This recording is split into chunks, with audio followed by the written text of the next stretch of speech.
Hello বন্ধুরা, তো আমি এখন যাচ্ছি বাঁকুড়া। আর আমি হচ্ছি দুর্গাপুরের বাসিন্দা। আমার শহর হচ্ছে দুর্গাপুর।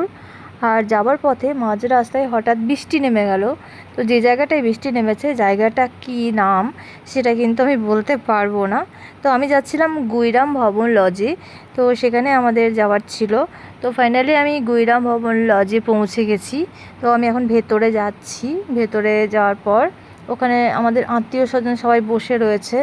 আর অনেকের সাথে দেখা হয়েছে, অনেক দিন পর সবার সাথে দেখা, খুব ভালো লাগছে। তো সবাই গল্প করছিল, খুব মনোযোগ দিয়ে গল্প করছিল। এখানে দাদা বৌদিরা রয়েছে, আরও অনেকেই রয়েছে। তারপর খাওয়া দাওয়া কমপ্লিট করে ব্যাক করার সময় আমার শহর বাঁকুড়া, এটা ভিডিওটা নেওয়া হয়নি, যাওয়ার সময় নিয়ে নিলাম। দাঁড়িয়ে পড়লাম মেচা সন্দেশ নেওয়ার জন্য বেলিয়াতরে।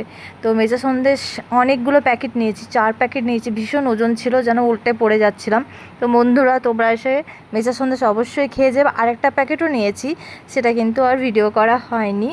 তো তারপর আমার শহর দুর্গাপুরে ফিরে এলাম, যেখানে একটা অন্যরকম শান্তি। শান্তি তো সব শহরেই আছে, তোমাদের শহর আমাদের শহর বলে কিছু হয় না।